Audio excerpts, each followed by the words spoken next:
Hi, I'm Ann Ishii, Executive Director of Asian Arts Initiative, which lately has become an atelier of future fine artists. We are working with some of the brightest minds in fine arts, and today I just wanted to show you some of the work that has been incubating in our facility. Igor here, getting ready with his Naruto headband. I know that's a really important part of his process. Here we have a work called Subscribe. I think that is clearly an indictment on the digital ecosystem of arts consumption. Subscribe or subscribe. Why? Each of these faces has so many colors, so many bright colors, and really just begs this question of what identity means in this age when we're so masked up. And I think that's why he has been prepossessed by this figure of Spider-Man.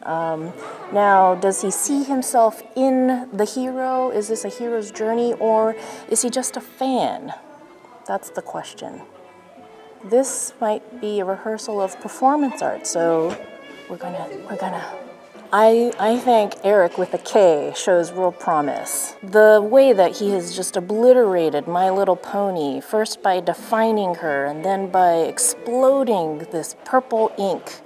There's so much information in the waves of the purple marker. Notice that the green has been really limited to just the space of the outlines, as if the Hulk can be contained when indeed he cannot, and by definition, has struggled with self-containment.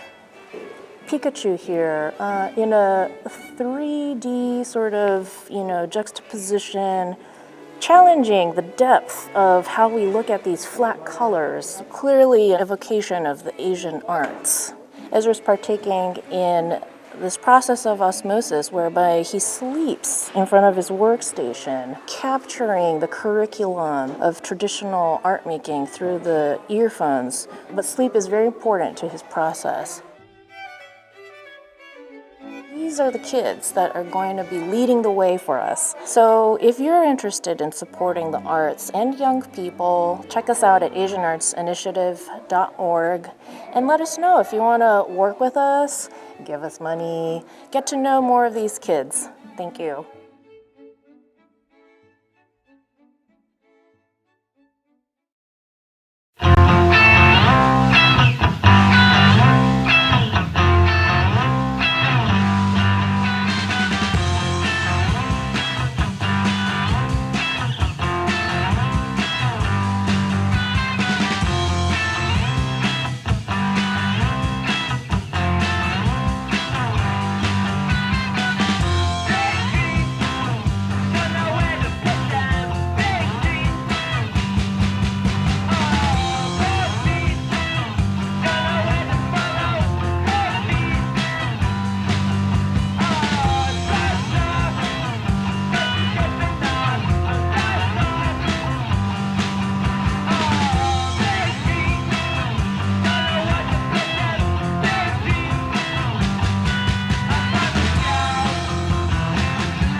Hi, everybody.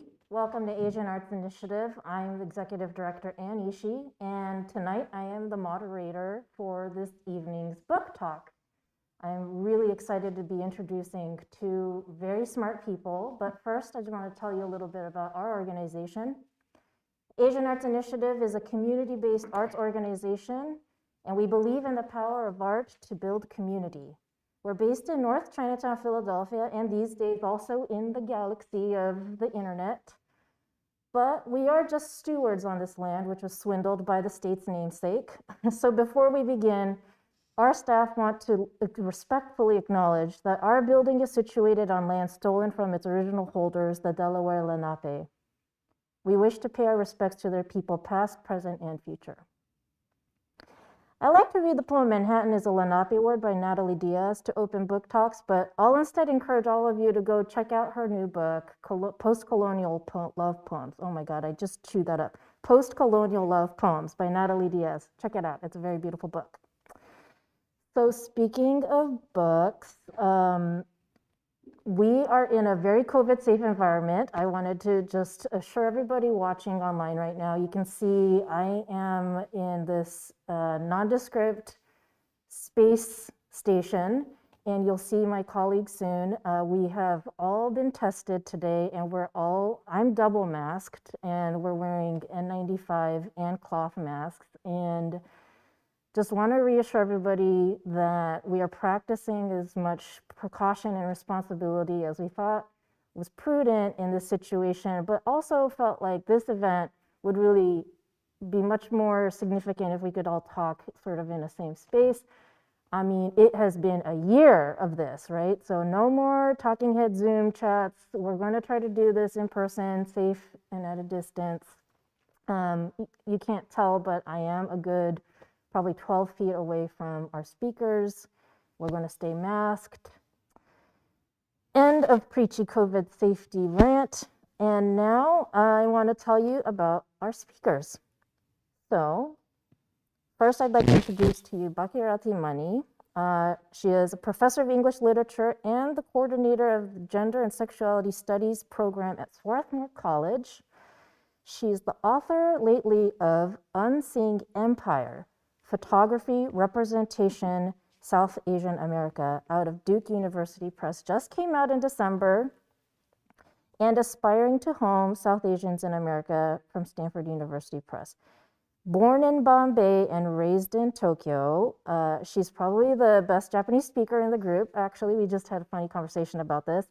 Mani's research and teaching focuses on Asian American visual and exhibition cultures. With us is Andrew Liu. He is an assistant professor of history at Villanova University. His book, Tea-War, A History of Capitalism in China and India, was published in 2020, last year, from Yale University Press. He researches and teaches modern China, global and comparative history, and the history of political economy, and is the co-host of one of my favorite Asian American podcasts, Time to Say Goodbye. And I'm sure we'll be talking about that podcast in the course of this evening. So why are we here? Well, this book talk actually began as a conversation between Bucky and I a few months ago when she was preparing for the launch of her book, Unseeing Empire. And we got to just talking about Asian American representation actually in pop cultural media, not so much in academia or in arts administration, but just, what are we watching on Netflix? And shows like Never Have I Ever, and by the way, Mindy Kaling, who also did Four Weddings and a Funeral on Hulu, so she's just been having such a big year. So, incidentally, things like that are happening, and recently there was a trailer that was released for a movie by Eddie Wong, of course, from Fresh Off the Boat fame, this movie Boogie, and there's just a lot of chatter, right? And especially with younger folks, and certainly with our constituents, this conversation always kind of comes back to this place of, is this enough? Is this adequate Asian American representation in media? Or is it even accurate? Are we proud of it? Are we happy with it? And most recently, this has culminated in Kamala Harris's inauguration as the first South Asian and Black female vice president in the White House. And that's a mouthful, and I want to unpack all of what that means, why we have to describe her in that specific way. And so with that, I wanted to pass my mic to Bucky to talk about, maybe just sort of expand a little bit on this question. Is it enough? Should we be satisfied with the way Asian Americans are represented in media and political and popular culture today? Thanks, and I'm so happy to be here with you and with Andy. Super excited for our in-person live conversation. I think that this question of representation is exactly the question that's animating my book, Unseeing Empire. I think as someone who has been living in the United States now for 25 years, I came to the United States first as an international student in college. And at the time when I was in college in the 1990s, the question that most preoccupied us as undergraduates was, when can we see more of ourselves in popular media and culture? How or where are we going to see images of ourselves? And by ourselves, I mean people of color most broadly, and Asian Americans maybe more specifically, and even within that, South Asian Americans like myself. At the time, I didn't really think of myself as South Asian American. I thought of myself as an Indian student from Japan studying in the United States. Nonetheless, the kinds of popular media representations that I saw really didn't come out of the United States. They came out of England. Films like Gurinder Chadda's Baji on the Beach, or maybe one example of a film from the United States was Mira Nair's Mississippi Masala. So at the time that I was in college in the 90s, we thought that if we saw more of ourselves in popular culture, that would solve our feelings of not belonging. So here we are some 30 years later, and I'm teaching Asian American Studies at Swarthmore, and in the classroom with my wonderful students, they turn to me and say, you know, we're not seeing enough of ourselves. And I think, oh, what does that mean, right? Netflix has entire streams of films by really prominent producers and directors, people of color, South Asian and Asian American, again, not just on streaming services, but also on mainstream television. What does it mean to say you're not getting to see enough of yourself on popular media? We now, as you were just saying, Anne, have a South Asian and Black woman who is Vice President of the United States. Can we now claim that we've seen enough of ourselves, that we've reached some kind of pinnacle of power? I think what I've been so moved by and really curious about is, where does our desire to see ourselves come from? Can it ever be satisfied? And if not, why is that? And so part of what I try and write about in this book is that the project of representation is a really complicated project, right? And it has very complicated histories of empire and imperialism that shape our very desire to see ourselves represented in a particular way.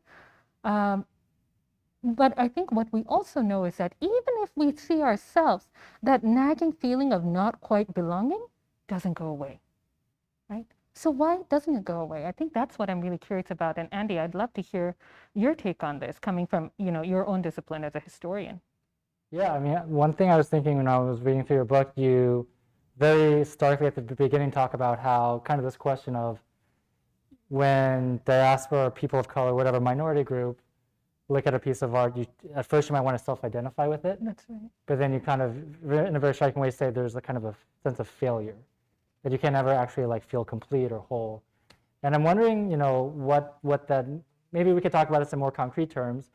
You know, with this year in politics, we just briefly mentioned, you know, you have, it's kind of a joke, but not really a joke. You have Kamala, I have Andrew Yang, and we have sort of like the most, for the first time in US history, we have the closest thing to stand-ins for ourselves on the national political stage, and yours actually won, you know, was on a winning ticket. Mine was not, but we'll see with the New York City mayor race. And what's kind of striking is, like, I feel like I'm not sure we care.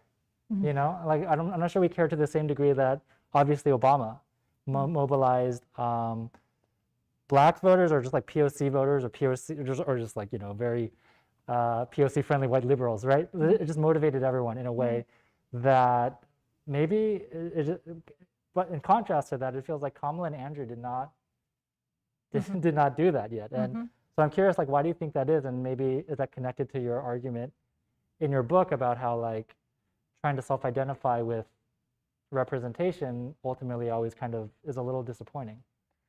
Yeah, I think this is a hard one, and maybe one way I can start to talk about that is by thinking about Kamala Harris's image in the public sphere.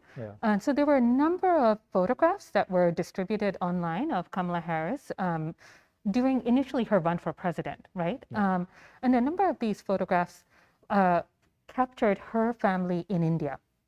And so there's one particular photograph that I want to talk about, which is an image of Kamala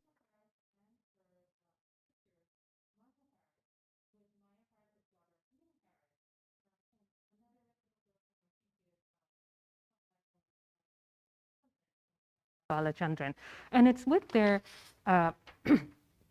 grandparents in Chennai, India. I just have the picture here in front of me, so I'm taking a look at it. But the thing that's so moving about this picture, I think there's two things.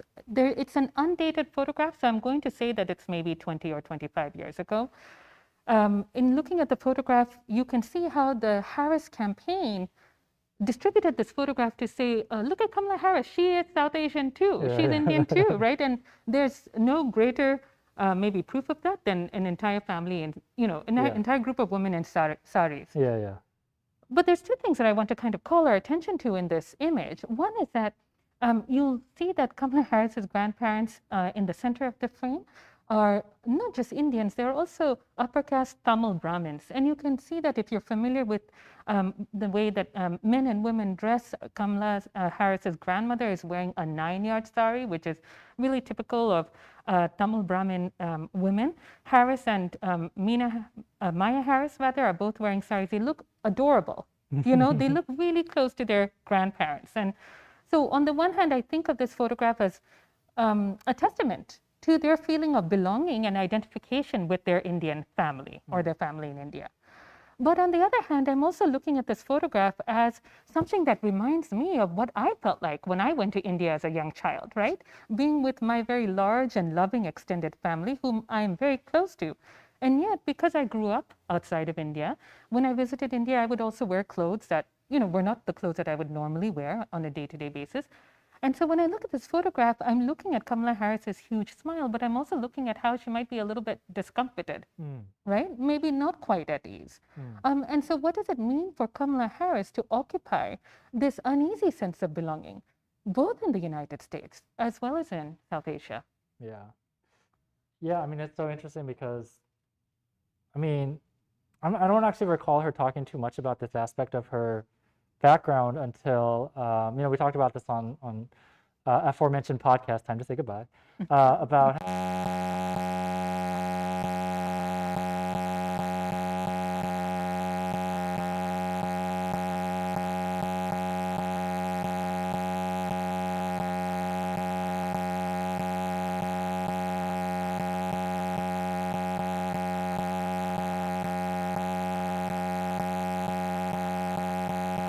but at the same time, for anyone who knows anything about South Asia or follows it at all, I studied it for a bit. There's all these other questions that arise, such as questions of caste, class, region, all that stuff, and that's never discussed.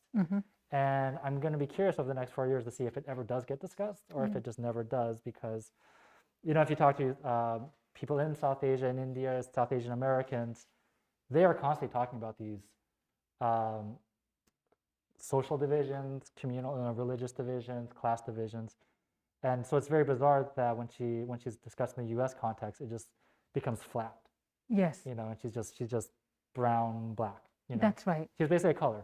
That's right. More than she is a ethnicity or a person with a history. That's right. I think that's a really interesting point, how she becomes flattened into a person without a history.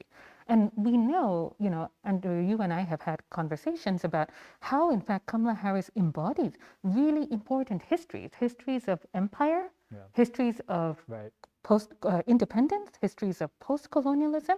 Her father was an immigrant from Jamaica. Her mother was an immigrant from India. They came to Berkeley right at the cusp of independence for both of their countries, right? So Kamala Harris also embodies these multiple histories, these histories of actually British Empire in the United States, right? What joins together Jamaica and India is the history of British Empire. When when Shamla Gopalan and Donald Harris came to Berkeley, those histories didn't disappear. In fact, at least my understanding of Shamla Gopalan's history is that she was really animated by her own experiences, in India, to join Black movements in the United States, right? And civil rights movements in the United States. So there's a direct connection there between what's going on for a young woman coming out of a post-colonial, post-independence country in the United States and really identifying with, with the power of civil rights movements. Yeah, no, I feel like we're getting into the territory that we're most comfortable with, which is academic gossip.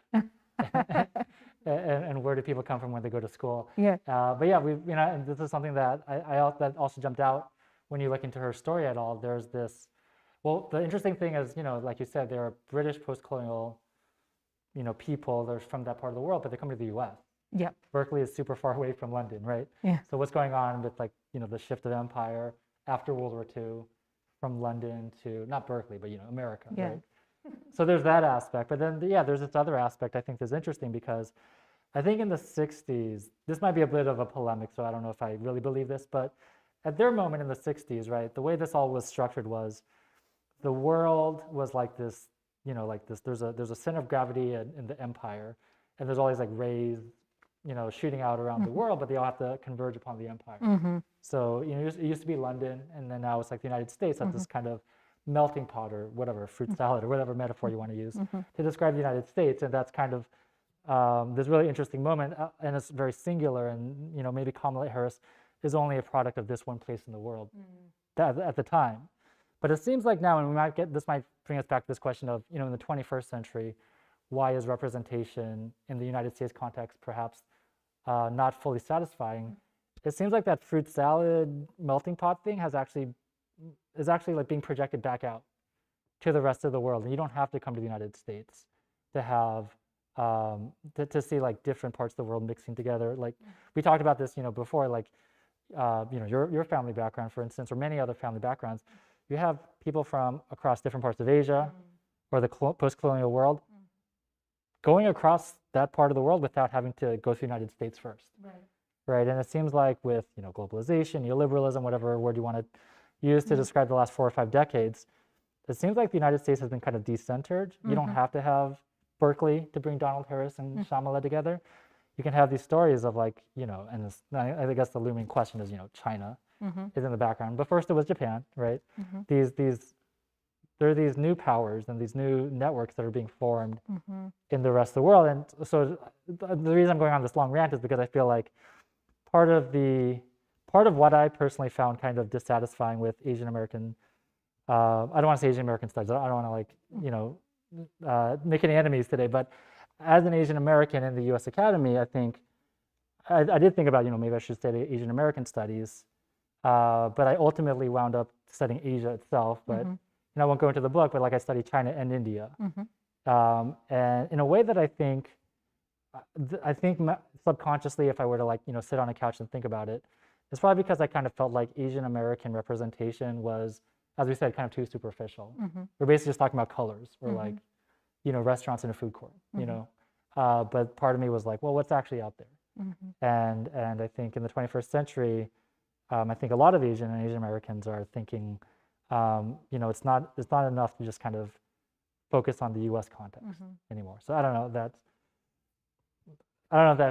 if this stimulates any thoughts for you. No, absolutely. I'm thinking about, Andy, when I hear you talk about your trajectory to studying the history of China and the history of India in the 19th and early 20th century, right? Like, as an Asian American, right? So I what I'm hearing as well is like this desire to know something more than what we find here about what it means to be Asian American, a desire to find a kind of history to who you are, maybe. I don't want to. I don't want to like foreground the autobiographical too much, but certainly in my own work, it's always what's driven me, right? Is this desire to kind of figure out what are the histories that animate us, right? What are the kinds of historical narratives that bring who we are to life? And these are the same histories that I think are really crucial to understanding both our desire for representation, but also the visual representation itself, right? So one of the things, in the book, I talk about fine artwork and photography, but I think that the argument that I make can be applied more broadly to popular culture and to media culture, right? Which is when we're looking at a politician like Kamala Harris or even a politician like Andrew Yang, they're presented to us as really singular people. For example, the rhetoric with Kamala Harris is always, she is the first Black and South Asian woman to occupy the seat of vice president in the United States. So that language of like coming first and occupying this seat at last, right? It's as if we can breathe a collective sigh of relief, to say, oh, we're finally been represented. Now that's it. We can just move on. Time to make room for the next group of minoritized, communities who don't yet see ourselves. But I think that it's precisely that language which does us a kind of disservice, right? Because merely seeing ourselves in positions of power isn't actually going to give us as minoritized communities the power that we need. Yeah. Representation is so important, right? I think to see ourselves is, it's a really moving thing. But seeing ourselves in and of itself is not actually going to give us the kind of material power that we need to change the conditions of our lives. And so that's part of the argument that I'm making in this book, right? And do you recall any particular moments where you felt, I mean, I don't know how closely you followed the election, but you watched Kamala and you thought, oh my God, like this is the first time I've seen someone who looks like this do that, like she had her sort of like big takedown moment in that first debate, if you recall, right? Yeah. Or because I can think of times where for all my cynicism about Andrew Yang, thinking like, wow, I've never seen someone who looks like him occupy this position of celebrity and garner respect. And so, I think it's I don't know if it's important is the right word, but it's like it's honest to acknowledge that we still have these moments. Absolutely. I mean, I think if you really want to know the first time I knew of Kamala Harris, we have to go kind of way back, because she was running for San Francisco District Attorney when I was in graduate school in the Bay Area. And so that was the first time that I came across her. And her name. History with her. Well, I'm just old. I just remember like this time in the 90s when I was living in San Francisco and her poster was plastered on every lamppost when she was running for district attorney. Yeah. And I saw her name and I thought, oh, she must be Indian, right? Yeah. She looks South Asian. Yeah. But, the internet wasn't like the hype of information that it is now. So I really didn't have much of an idea until she began to be covered much more in the local newspapers. Yeah. But mixed with that sense of identification, like, oh, she must be Indian, was also the recognition, like, oh, this woman has this record of police brutality.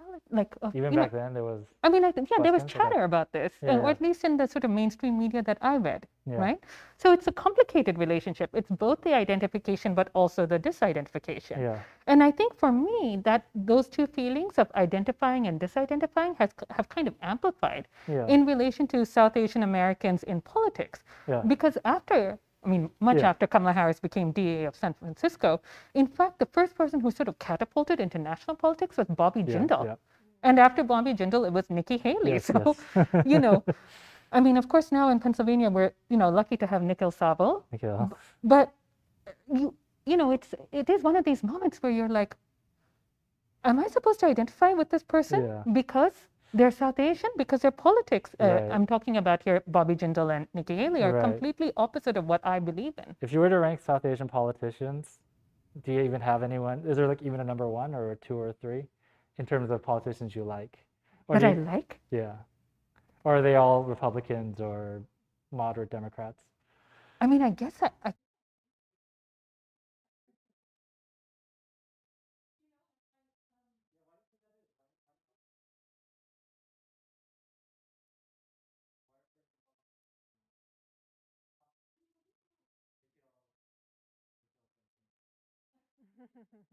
I think I don't actually have the data for this, like whether there are more Republican South Asian politicians. Prominent ones. I think we could say that. The more prominent Bobby, ones. We know Nikki Haley.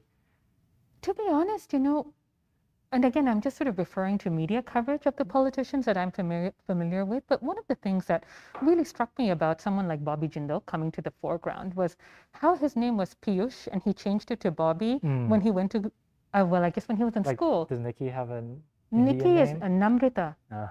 Namrita Haley, and she goes by Nikki, which is her nickname. Yeah. Right? Bobby is actually, he changed his name to Bobby, and he also converted to Roman Catholicism, right? So I knew that, and that was a part of, I think, his transformation. One of the interesting things about that story is that I think Bobby Jindal experienced that moment of conversion in college, at least from what I've read.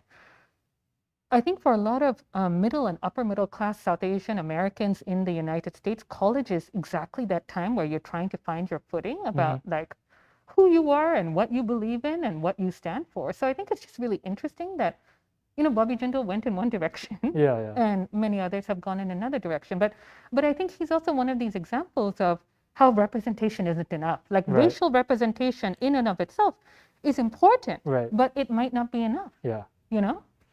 Yeah, so for you, it was early on that you kind of became, what's the word, disillusioned or disenchanted with this idea of necessarily supporting a politician because they were, Oh yeah. or a celebrity or anything, right? I, Just because they were South Asian. no, I'm actually super into like first I think of myself as an optimistic person, Okay. right?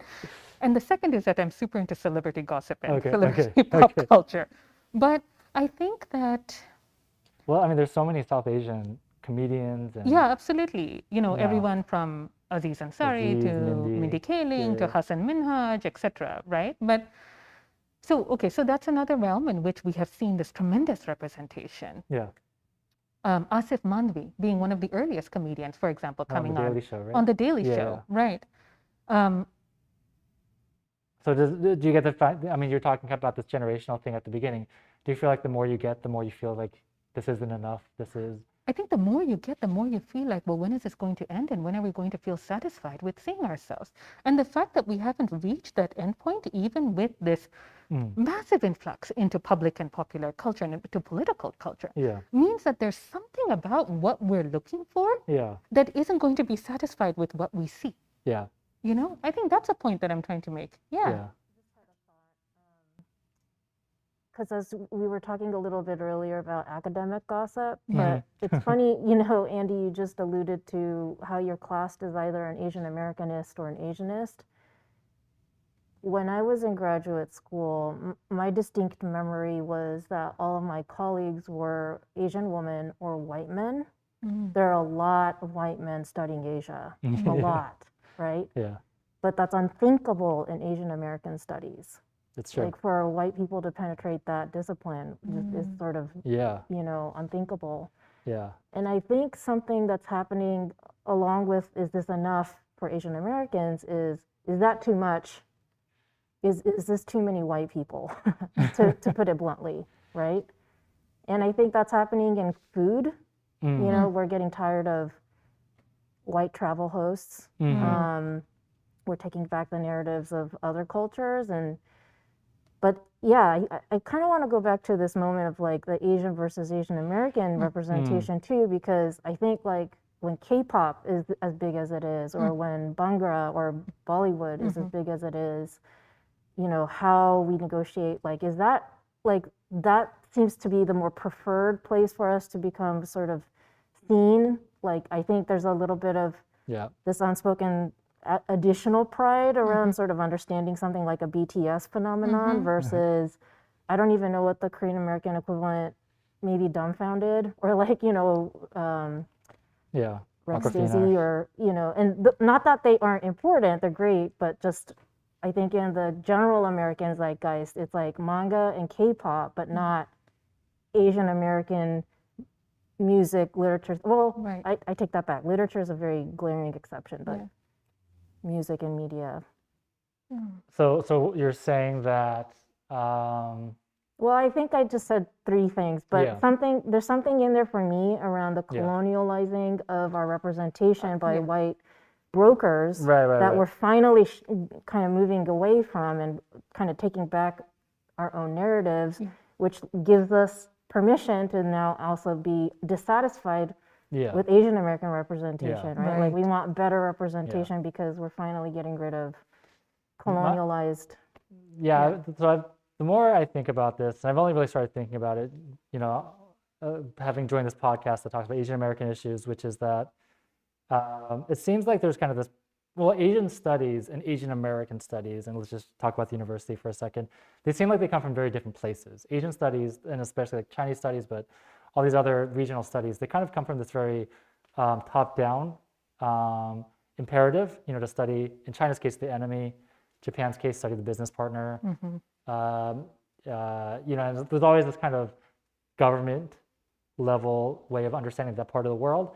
And as a result, you kind of expect, it's not unnatural to see that most of the people who populate that tend to be people who are kind of think like people close to power, right? And might come from elite backgrounds.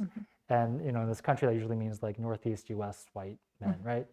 Asian American studies, it seems to me, as having kind of come out of this very West Coast, California, 60s moment, it almost seems like, and this is, I'm going to offend someone, I'm sure. It seems like if you are Asian American, you should just go here and just kind of do what you want to explore some aspect of Asian American literature, art, representation, etc.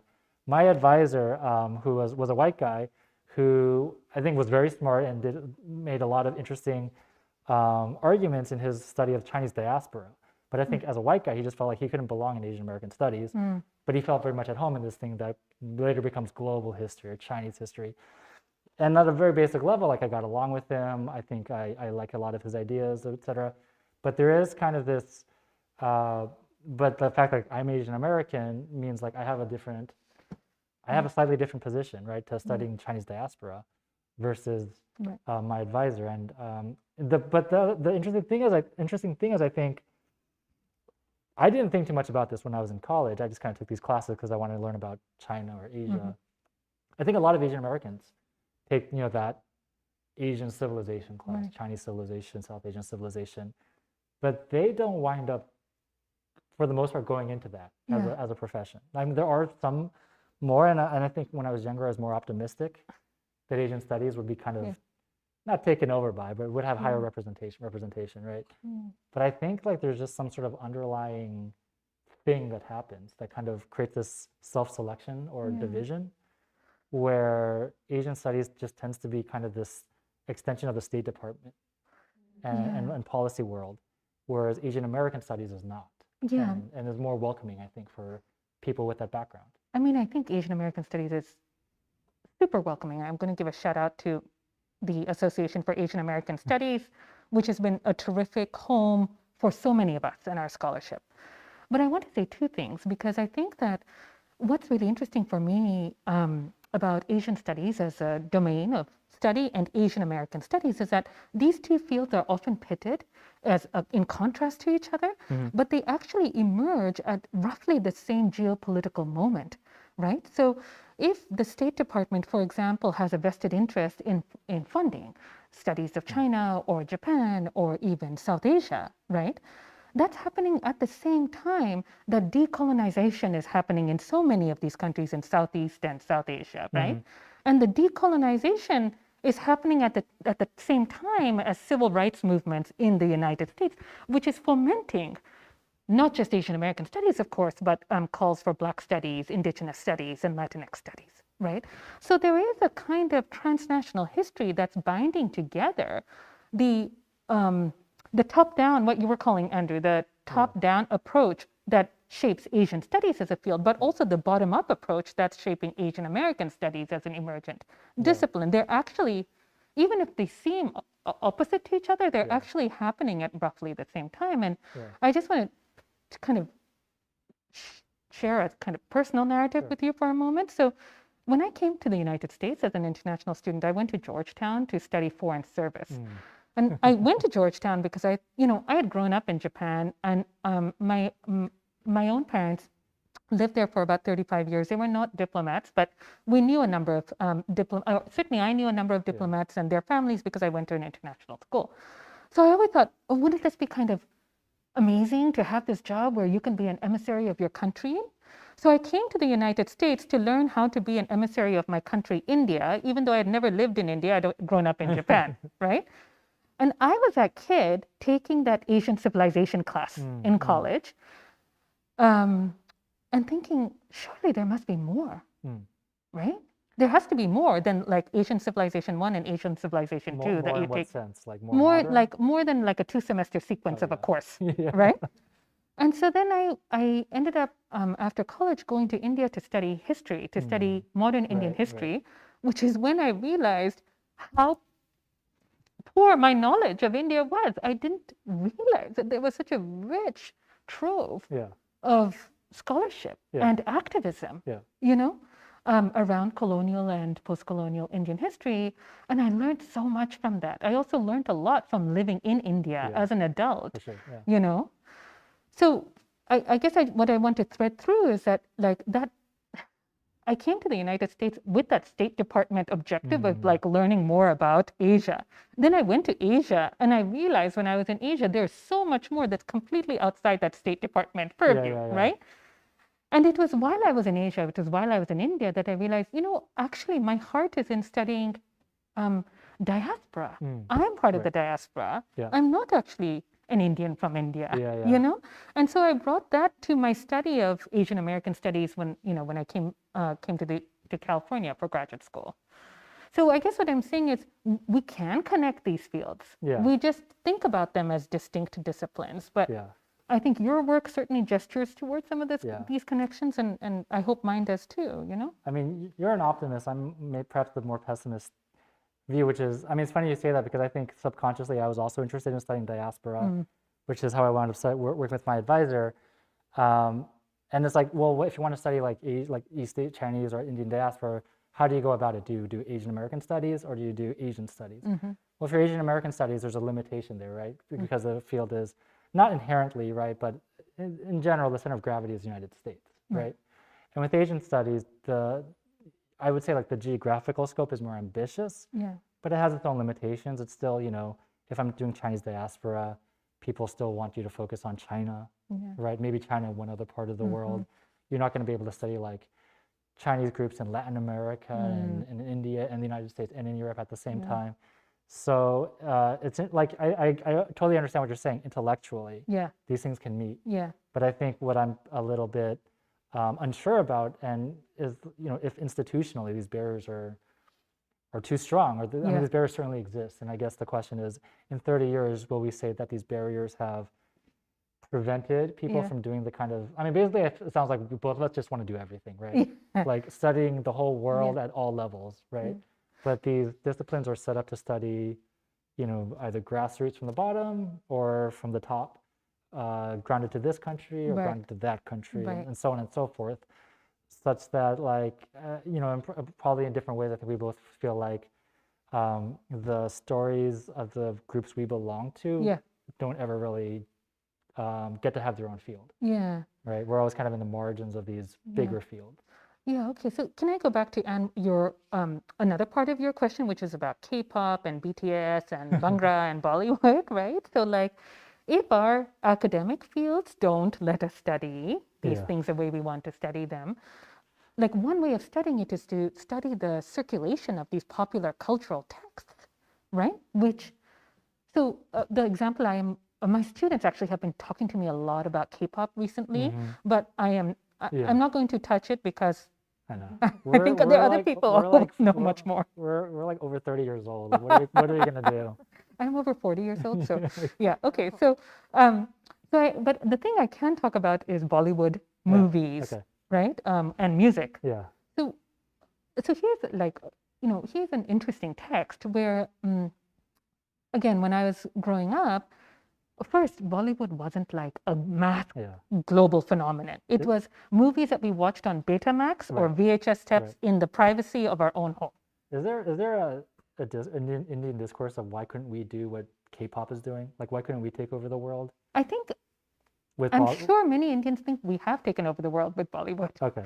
I don't know if there's a discourse of why we couldn't. I think they're just... I think even statistically, right? Like, just to share just a quick anecdote, that Bollywood does outsell, I think, but like we're talking about like India has 1 billion people, Korea has like 30 million people, right? Right. Like nobody's keeping up with the Korean culture industry. Right. But I think Bollywood is getting there. I mean, for example, with its outreach in North Africa, North and West and East Africa and South Africa. So in fact, much of the African continent. There's also just an added funny thing. I just read a statistic that the highest selling CD of like last year or 2 years ago. Sorry, it was the year. A CD. CD, yeah. So the last. What was it? The year Lemonade, Beyonce's Lemonade came out, I think, or just a year when a lot of other things are happening in pop music. The highest selling CD in the world was Namie Amuro, a Japanese pop singer. And it has nothing to do with her popularity. It's just the CD format. Like it's where people buy these things. So, I was just thinking when you mentioned Betamax, but I also remember watching like home taped VHSs of Japanese dramas and then K-dramas. But that mode of circulation and tracking it and, So I think that, this is the interesting thing about representation, right? To go, and Anne's question, I think, was about maybe we're looking at these other texts instead of looking at Asian American representation. And I think that's a really interesting question because it's making me think about how cultural texts from Asia have become the commodities through which young Asian Americans identify Right. themselves. Right. Right? So, for example, I cannot imagine a South Asian American Students Association event without Bollywood music and dance, Right. right? And that's coming not from here, that's coming sort of from there. Right. But it's being reproduced here in the United States in some really innovative and interesting ways, right? It's being repurposed to say this is a music or this is a movie. This is the idiom of romance and love that I identify with. Well, these are the ones that are made in India, then Right, like exported here. right. That Yeah. is Bollywood movies. These sort of the 3-hour long spectacles of family and love and death and all of that, right?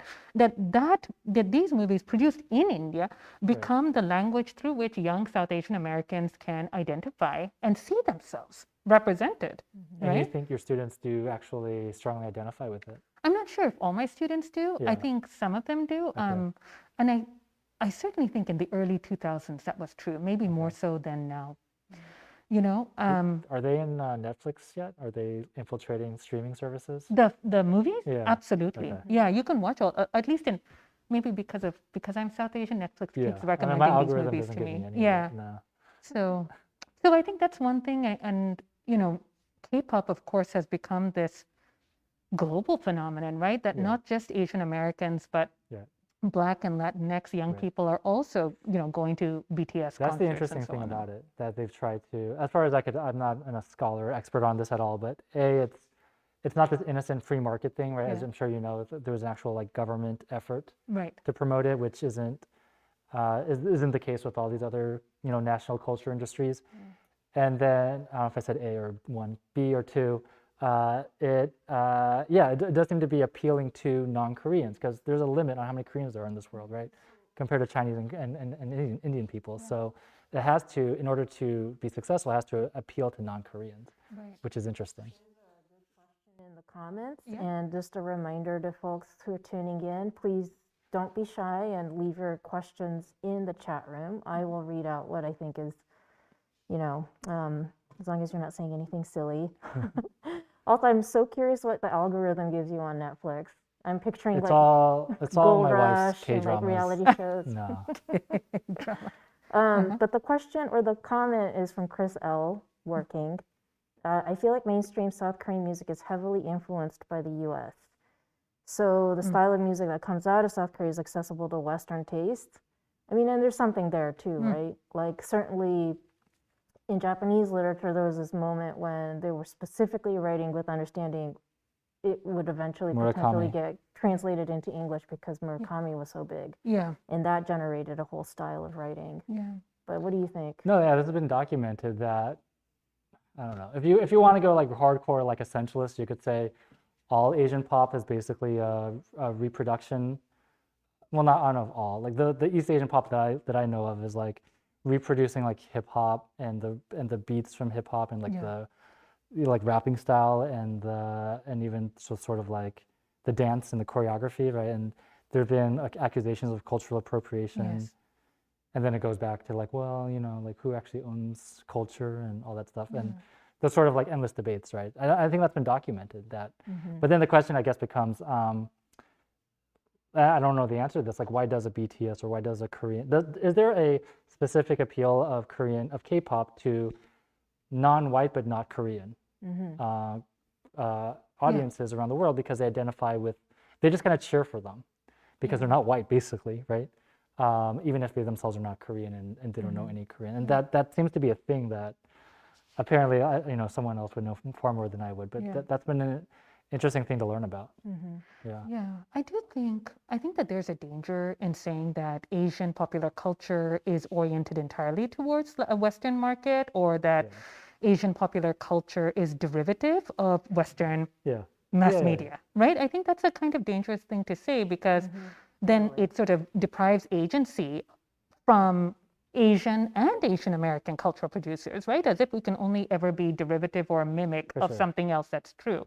And I think actually this question is kind of bringing up a larger question for me, which is this notion of authenticity, right? Which is, I think behind the question of representation is always this question of authenticity, right? We started our conversation today, Andrew, by talking about Kamala Harris, and part of when I was talking about the photograph of her and her family is like this point about, well, how authentically Asian is she? How authentically South Asian is she? Yeah.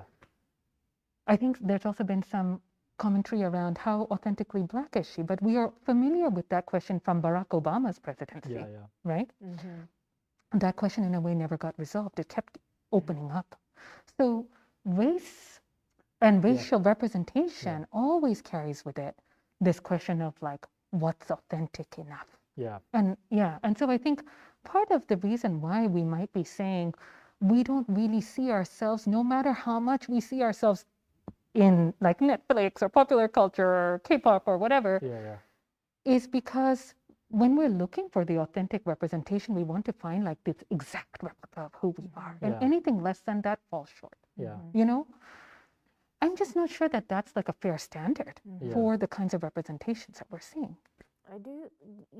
I think one of the theses in your book is also arguing that this obsession with the visual representation comes from this imperial surveillance state, right? So I think there's also something to be said about how we've been trained for so long to become invisible or to pass, that now it doesn't feel there's, this is generational behavior change, right? Just to understand that what you're seeing, you can actually believe in what you're seeing. Because for so long it was, how do I get away with being who I am? And now it's, how am I to be seen for who I am? Or if I could jump onto that, the other thing I was kind of thinking when I was reading through your book was to kind of like translate your academic argument to real life, is that, you were talking about in your book like these 19th century ethnographies, which are like, they have these photographs of like quote unquote savages that are clearly meant to be consumed by white British audiences, not by other Indian audiences. And so I've had this thought when I see like, Andrew Yang or Asian art on screen, where I'm like, oh, this is like, I enjoy this, and this is like my people, this looks like me, right? But on another level, I kind of feel uncomfortable, because then I think, like, what are white people going to think about this? This wasn't made for white people, and now I don't know like how I feel about that, because when growing up, or just like in your household amongst your friends and family, you'll see like, I don't know, like a Wong Kar-wai film or something, right? Like something that's, or like Crazy Rich Asians, which is like passed around by my Asian friends. And then you think, well, what happens when Crazy Rich Asians becomes something that like white audiences are getting really into? Like, I don't even know how to react to that. But they did get very into it. I know. I still don't know. I still don't know how I feel about it. I think that's a really important point, because I think, whenever we as Asian immigrants in the U.S. look at representations of ourselves, we're also keeping one eye out for how we're being looked at by others or by the dominant majority. Which is why it's sometimes like, it's actually my impulse is actually just to like just to hide and to like and not to share these things with the rest of the world. Okay, well, my impulse is the opposite, which is to look more obsessively. Okay. Well, we're winding down into the hour, so I just want to shift and downgrade us a little bit to, or downshift, not downgrade, downshift. We can't go any lower. Upgrade and downshift, that's a 60 Seconds reference or a Fast and Furious reference, I'm not sure.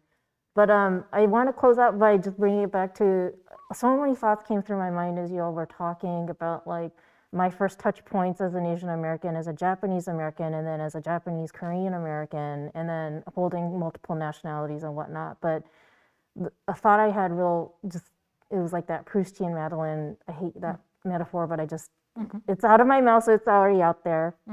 But there was a Dodgers pitcher named Kaz Ishii, and when his jersey came out, I immediately bought 3. Like, I just had to have something that had the word Ishii on it.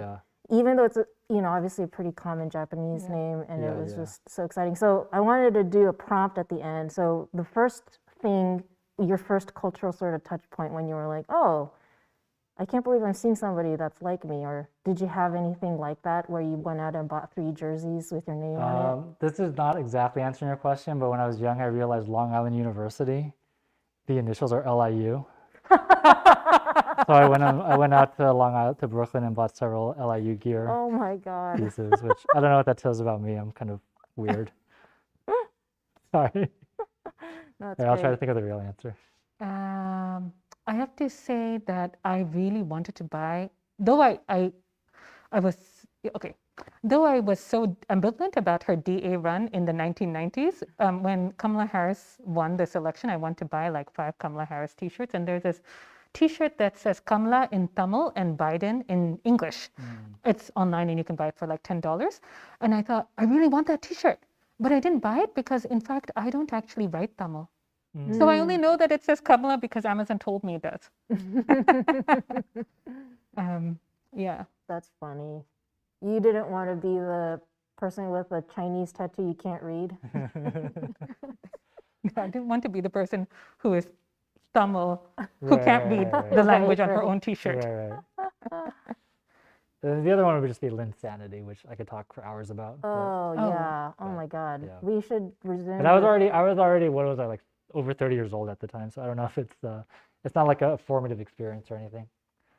Yeah. Oh, we have a late question from Aisha Khan from 12 Gates. Hi, Aisha. Yeah, we all love and know Aisha. Hi, everyone. Loving this talk. Besides authenticity and representation, can you also speak about politics and the kind of politics finding its way in Asian American comedy and also in Bollywood? Asian American comedy in Bollywood? In comedy and Bollywood. And I think, I mean, I'm just thinking of something we were saying about how all the politicians seem to be leaning right, but the comedians are all on these like left liberal, news parody shows, right? Or started there at least. Yeah. They're all quite moderate and they're all quite, identity first. That's my impression, right? Like none of them came out for Bernie as far as I know. Or even Warren, as far as I could tell. So that's like I don't know. That's like the perpetual weirdness where like Andrew or Kamala are like the closest to you, but like politically, I'm personally, right? I'm over there with the 75-year-old white guy, and But I think Aisha's question about comedians, I think, is a really interesting one. Last year, when I taught a class on, I taught an undergraduate survey on South Asians in America.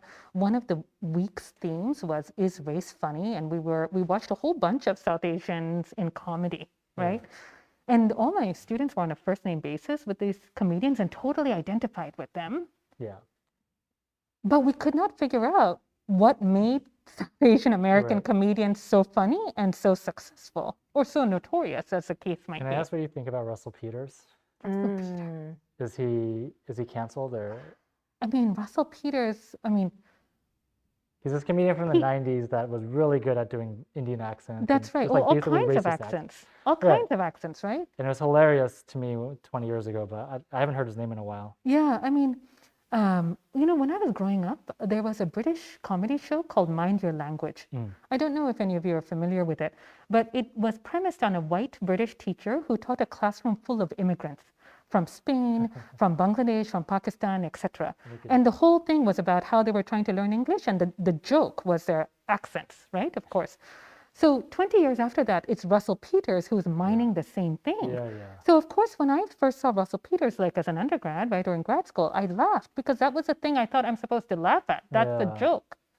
But now we've got a whole different brand of comedy, right? Where someone like Hassan Minhaj, right, is really earnestly trying to say, your jokes about my race or my religion are not funny. Your jokes, meaning white people's jokes, right? And so I'm going to make my own jokes, which are super heartfelt about my family. So I think that's a real transition. So you think it's trending in the right direction?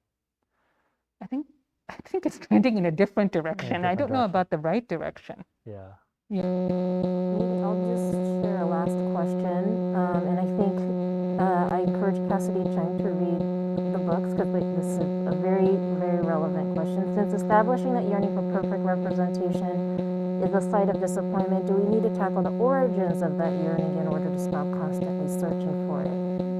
If this is a Cassidy Cheng that I know, I think she might be from Swarthmore. Okay, big up Swarthmore. Hi, Cassidy. Yes, I think the answer to that question is yes. And what I what I try and do in Unseeing Empire is to kind of come to not the beginning, but a kind of origin point for why we might want to desire to see ourselves in the way we do.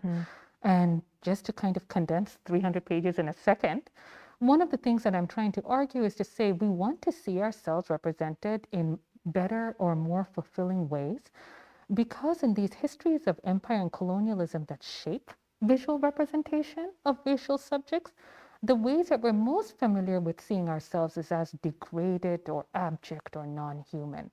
So we're always trying to restore a sense of selfhood to ourselves through these visual representations, as if the more we see ourselves, the more human we'll become. But maybe the entire project of representation is something that we need to kind of sit back and think about. Or if I could Yeah, riff on of that really course. quickly, like I think, I mean, something we talk about on the podcast a lot is that I think you're right about that, and I think that impulse leads to people like Asian art and maybe all POC are kind of trying to represent yourself as respectable as possible. Yeah. And perhaps, and I think this is like behind a lot of Hassan's comedy, right? Yeah. Like, I'm respectable, don't laugh at me, which is fair, but then it kind of clashes against if you have any sort of, I think it could provoke questions about class Yeah. that get, pushed aside Yeah. if it's simply about being respectable or not in the eyes of the white audience. And I think if you're going to be an optimist, I think you could say it's good that this kind of respectable comedy or respectable representation has emerged, because then it allows us to kind of see, hopefully, a reaction where people are introducing these questions of class, or it gets back to Kamala, right? Like social divisions that might not be that visible if there's no representation whatsoever. Yeah, and I think one of the things that's really key to understanding this problem of representation is to really remind ourselves as viewers that we're not passive consumers of the things that we see, right? Like, we need to be in active engagement, by which I mean in like constructive criticism, right? Like, that we as viewers get to develop our own interventions in relation to what we're seeing. We don't need to take what's out there and say, oh, well, that's it. We can also sort of engage with it in ways that are critical, and that's okay too. Yeah. That's a great place to. Thank you so much, Bakirati and you. Thank Andy. That you. was so great. And for all of you who tuned in, thank you for joining us. We enjoyed your commentary, especially Mama Mani. And I hope anybody who did miss it, you're going to have seen this in a recording that we're going to blast all over the internet. Follow us at Asian Arts Philly on most social media platforms. And good night, everybody. Thank you. Thank you so much. Thanks.